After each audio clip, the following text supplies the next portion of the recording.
अस्सलाम वालेकुम everyone, I hope कि आप सब खैरियत से होंगे। तो आज मैं आपके साथ बिल्कुल वही रेसिपी शेयर करूंगी जो हम शादियों पे हलवा खाते हैं। एग्जैक्टली ये वही रेसिपी है। मैं आपके साथ 5 केजी गाजरों के साथ शेयर करूंगी। शादियों पे तो ये काफ़ी बड़ी क्वांटिटी में बनाया जाता है।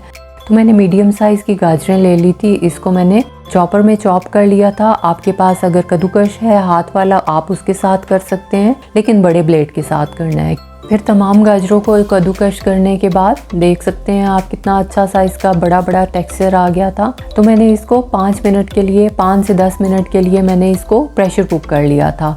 आपने आधा किलो दूध डाल के इसको कुक कर लेना है। उससे ये होता है हमारे टाइम की बहुत बचत हो जाती है और बहुत जल्दी ये बन जाता है। तो मैंने 10 मिनट इसको कुक कर लिया था। आधा केजी दूध डालने के बाद ने इसको पकने के बाद फिर उस पतीले में ट्रांसफ़र कर लेना है जिसमें आपने इसकी भुनाई करनी है। तो खुले मुंह वाला बर्तन हमेशा कन्वीनियंट रहता है। उसमें ये होता है कि हम भुनाई बड़े अच्छे से कर लेते हैं। तो तमाम दूध इसमें शामिल करने के बाद टोटल इसमें 2 केजी दूध जाएगा।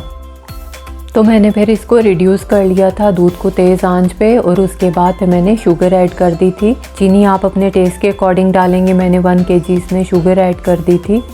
तो एग्जैक्टली इसी तरीके से शादियों में बनाया जाता है, लेकिन लगता है कि बहुत ज़्यादा इसमें खोया डला है, लेकिन इसमें बहुत ज़्यादा खोया नहीं डलता।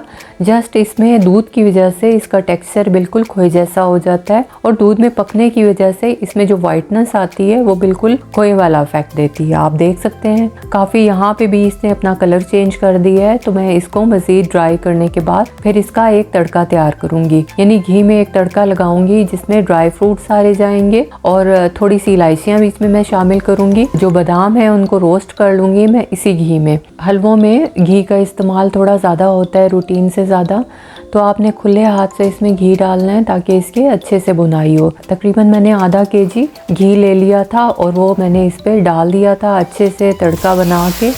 तो आपने लाजमी इस चीज़ का ख्याल रखना है कि घी डालने में आपने कंजूसी नहीं करनी। आपने अच्छा खासा इसमें घी डालना है और फिर इसे अच्छे से भून लेंगे। वीडियो लंबी ना हो जाए इस वजह से मैंने छोटे छोटे क्लिप्स आपके साथ शेयर किए हैं। अदरवाइज़ अगर मैं फुल वीडियो शेयर करती तो बहुत लंबी हो जाती वीडियो। तो मैंने इसकी बहुत अच्छे से भुनाई कर ली थी, क्योंकि हलवे कोई भी हलवा बनाओ उसका मेन पार्ट होता है, क्योंकि उसकी भुनाई बहुत अच्छे से करनी होती है। आपने भी इसकी बहुत अच्छे से भुनाई कर लेनी है। जब आप भुनाई करते हैं तो भुनाई करते करते एक चमक आ जाती है और पेंदे के साथ घी अलग होने लग पड़ता है। तो ये निशानी होती है कि हमारा हलवा बिल्कुल डन है। तो आप ख़ुद भी देख सकते हैं कि काफ़ी ज़्यादा मैंने भुनाई करने के बाद आप इसका कलर, इसका टेक्सचर देख सकते हैं। काफ़ी अच्छे से ये रिड्यूस भी हो गया था और इसकी भुनाई भी अच्छे से हो गई थी। इस स्टेप पे मैं खोया ऐड करूँगी।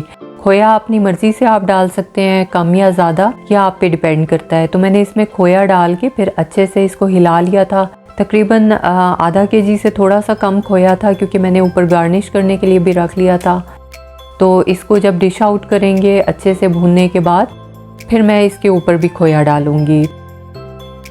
तो यहाँ पे हमारा बिल्कुल हलवा बिल्कुल रेडी था। भुनाई बहुत अच्छे से हो गई थी। इसके बाद मैं किसी अच्छी से डिश में ट्रांसफ़र कर लूँगी और इसको गार्निश करूँगी। तो मैंने इसको गार्निश करने के लिए एक डिश में ट्रांसफ़र कर लिया था। मैंने खोए को थोड़ा सा दूध डाल के थोड़ा सा सॉफ्ट कर लिया था ताकि मैं ऊपर से अच्छे से डेकोरेशन इसकी कर सकूं। सारा खोया मैंने साइड्स पे इस तरह से डाल के ऊपर मैंने बादाम डाल दिए थे। आप अपनी मर्ज़ी से कोई भी ड्राई फ्रूट डाल सकते हैं। और ये रहा हमारा हलवा तैयार हो गया है। आपने लाजमी मेरी रेसिपी को ट्राई करना है और फीडबैक में लाजमी मुझे कमेंट करना है कि आपको मेरी बनाई हुई रेसिपी कैसी लगी। Thank you so much for watching. Have a great day. अल्लाह हाफिज़।